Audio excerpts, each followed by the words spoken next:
ইস্তেমা নিয়ে আরো জানাতে যুক্ত হচ্ছেন সহকর্মী নজরুল ইসলাম।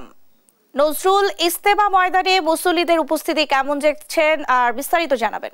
নেন্সি, আপনি যেমনটা বলছিলেন, আপনি জানেন যে আগামীকাল মানে ইস্তেমা শুরু হওয়ার কথা থাকলেও কিন্তু আজকে আমরা যেটা জানতে পেরেছি যে এখানকার যে মুরব্বী রয়েছেন তারা যেটা জানিয়েছেন যে বাদ মাগরিব দিল্লির মাওলানা ইব্রাহিম ওনার মানে বয়ানের মধ্য দিয়ে কিন্তু ইস্তেমার যে প্রথম পর্ব সেটা কিন্তু আনুষ্ঠানিকভাবে শুরু হবে।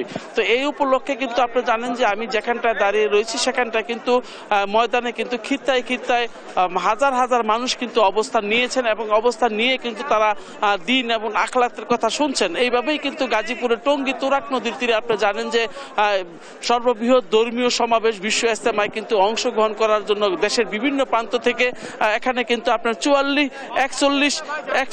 ঢাকা সহ 41টি জেলা থেকে কিন্তু লক্ষ লক্ষ মানুষ কিন্তু অবস্থান নিয়েছেন। আমি দেখাতে চাচ্ছিলাম তুরাগ নদীর পার কিন্তু লোকে লোকারণ্য এবং মুখরিত হয়ে রয়েছে এখানে। তো আপনি জানেন যে এখানে কিন্তু আপনি যে এই তুরাগ ইস্তেমাকে ঘিরে কিন্তু সাধারণ যে মুসল্লিরা তারা কিন্তু আপনার মাঠের বিভিন্ন খিত্তায় অবস্থান ছাড়াও আমরা দেখতে পাচ্ছি যে নদীর পার কুল ঘেঁষে কিন্তু তারা বিভিন্ন সামিয়ানা বা প্লাস্টিকের চট বিছিয়ে কিন্তু তারা অবস্থান নিয়েছেন।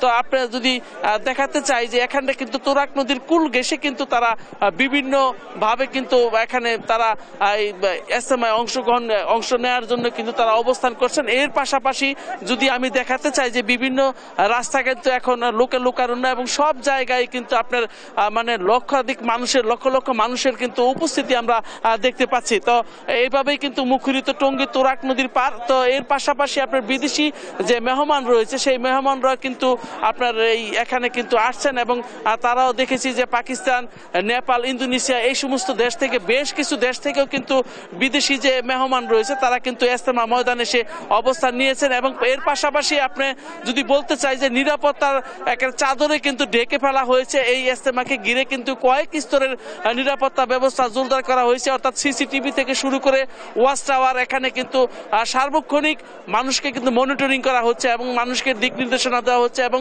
আমরা কিছুক্ষণ আগে গাজীপুরের যে জেলা প্রশাসক উনি এসেছিলেন ইস্তেমার ময়দানে, এখানে কিন্তু তিনিও কাজের তদারকি করছেন। এছাড়া কিন্তু আমরা দেখেছি যে বিভিন্ন র্যাব, পুলিশ সহ সর্বস্তরের যা নিরাপত্তার একটি বলয় তৈরি করে রাখা হয়েছে এবং ইস্তেমা ময়দানকে ঘিরে কিন্তু এখানে আপনি জানেন যে কয়েকটি স্তরে নিরাপত্তা জোরদার করা হয়েছে। এর পাশাপাশি সাদা পোশাকও আমরা দেখেছি যে কয়েক হাজার নিরাপত্তা কর্মী কিন্তু আমরা দেখতে পেয়েছি। তো আপনাকে যদি আমি একটু দেখাতে চাই যে মাঠের কিন্তু এটা লাস্টের একটি অংশ, এখানে কিন্তু আসরের নামাজ পড়া হবে, আসরের নামাজের পরেই কিন্তু মূল বয়ানে চলে যাবেন। নজরুল, আপনাকে ধন্যবাদ।